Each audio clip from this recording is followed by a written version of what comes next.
IPL মানেই cricket, তবে আজকের এই বিশ্লেষণটা ক্রিকেট দিয়ে শুরু হলেও শেষটা কিন্তু আর থাকছে না। একজন ক্রিকেটার মুস্তাফিজুর রহমান, একটা দল কলকাতা নাইট রাইডার্স, আর একটা সিদ্ধান্ত যার দায় কেউ নিতেই চাইছেন না। বোর্ডের কোনো বৈঠকই হয়নি, গভর্নিং বডির কাউন্সিলও জানতো না, ফ্রাঞ্চাইজি শুধু নির্দেশ মেনে নিয়েছে। প্রশ্নটা তাই খুব সোজা, এই সিদ্ধান্তটি তবে কে নিলেন বা কেনই নিলেন? ক্রিকেটের স্বার্থে নাকি অন্য কোনো হিসেব মেলানোর চেষ্টা? প্রিয় দর্শক, আপনারা দেখছেন সম্পাদকের চোখে, সম্পাদকের চোখ নিয়ে সঙ্গে আমি সুব্রত আচার্য। চলুন তাহলে প্রতিদিনকার মতো চুল চেরা বিশ্লেষণ শুরু করা যাক। প্রশ্ন আসছে সিদ্ধান্তটা কোথায় নেওয়া হলো, আর এখানেই এই বিশ্লেষণের সবচেয়ে অস্বস্তিকর অংশ। যে সিদ্ধান্তে মুস্তাফিজুর রহমানকে আইপিএল থেকে বাদ দেওয়া হলো, কলকাতা নাইট রাইডার্স এর পরিকল্পনা ভেস্তে দেওয়া হলো, সেই সিদ্ধান্তের আগে বিসিসিআই এর নিজস্ব কোনো বৈঠকই হয়নি, আর আইপিএল গভর্নিং কাউন্সিল আলোচনাতেও ছিল না কোনো সিদ্ধান্ত নেয়ার কোনো ভূমিকা। বোর্ডের একাধিক কর্মকর্তা নিজেরাই বলছেন, আমরা সংবাদ মাধ্যম থেকেই এই তথ্যটি জেনেছি। তাহলে মানে কি দাঁড়ালো? ক্রিকেট প্রশাসনের সম্মিলিত সিদ্ধান্ত নয়, এটা ছিল সর্বোচ্চ পর্যায় থেকে আসা একতরফা নির্দেশ। আর এখানেই ক্রিকেট থেমে যায়, শুরু হয় ক্ষমতার এক গল্প। এবার বলবো কেকেআর, কলকাতা আর উপেক্ষিত শহর।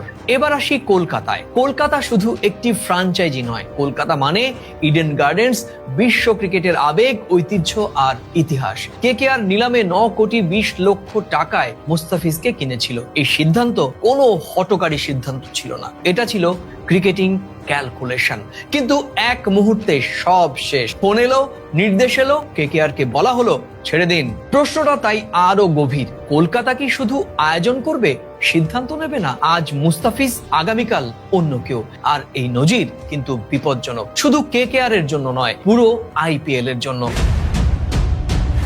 এবার আসবো ঢাকা এবং কলকাতা থেকে দুটো প্রভাবশালী বাংলা দৈনিকে এ সংক্রান্ত বিশ্লেষণ নিয়ে। একদিকে কলকাতার প্রভাবশালী সংবাদপত্র আনন্দবাজার পত্রিকা, অন্যদিকে বাংলাদেশের সবচেয়ে বিশ্বাসযোগ্য পত্রিকা প্রথম আলো। আর এই দুটো পত্রিকাই আলাদা আলাদা জায়গা থেকে কিন্তু একটা কথাই বলছে, সিদ্ধান্তটি ক্রিকেটীয় প্রক্রিয়ার মধ্যেই আসেনি, এর পেছনে অক্রিকেটীয় কারণ রয়েছে।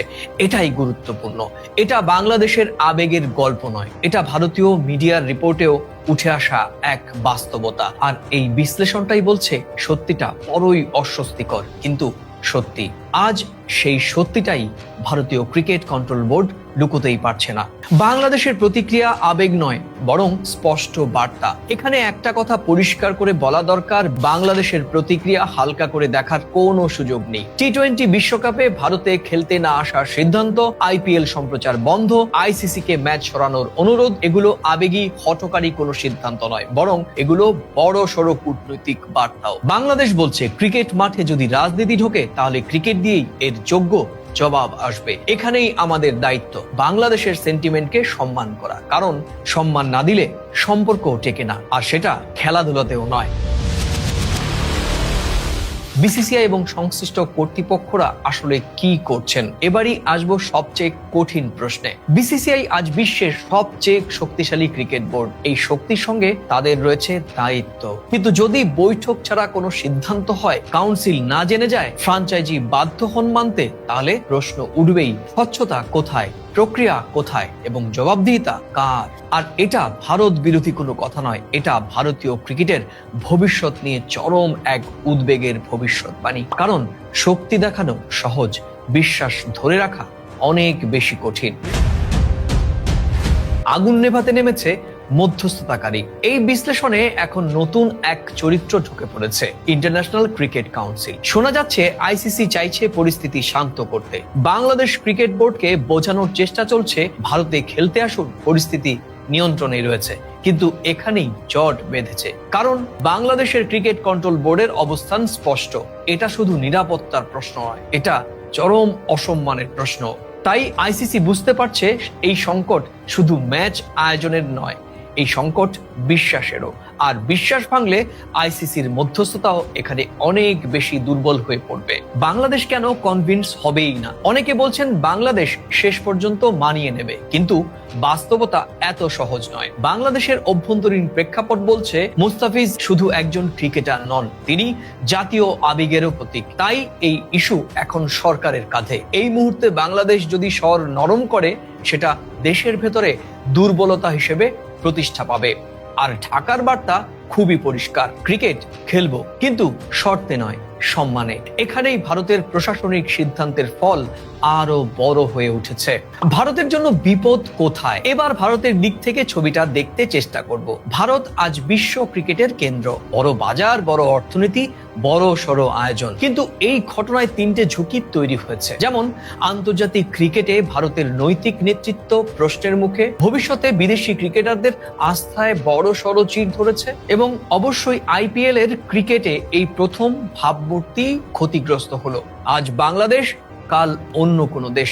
যদি বোর্ডের বাইরে এমন সিদ্ধান্ত হয়, তাহলে কাল আন্তর্জাতিক ক্রিকেটও প্রশ্ন তুলবে, এই শক্তি কি সত্যিই নিয়ম মানে? এই কারণগুলোতেই পরিস্থিতি দিন দিন আরো জটিল হচ্ছে। আইসিসি চায় টুর্নামেন্ট বাঁচাতে, ভারত চায় ইমেজ কন্ট্রোল করতে, বাংলাদেশ চায় সম্মান বজায় রাখতে। আর এই তিনটে চাওয়া একসঙ্গে মেলানোই যাচ্ছে না। এটাই এই সংকটের সবচেয়ে বিপজ্জনক দিক, কারণ কেউই এখানে পুরোপুরি ভুল নয়, আবার কেউই পুরোপুরি ঠিকও নয়। ক্রিকেট বাঁচাতে সত্যই হচ্ছে মূল ভরসা। সবশেষ খুব স্পষ্ট করে বলা দরকার, এই লড়াইটা ক্রিকেটের নয়, এই লড়াইটা প্রক্রিয়া বনাম নির্দেশের, আর বিশ্বাস বনাম ক্ষমতার। মুস্তাফিজুর রহমান এই গল্পের মুখ, কিন্তু গল্পটা তার চেয়ে অনেক বেশি বড়।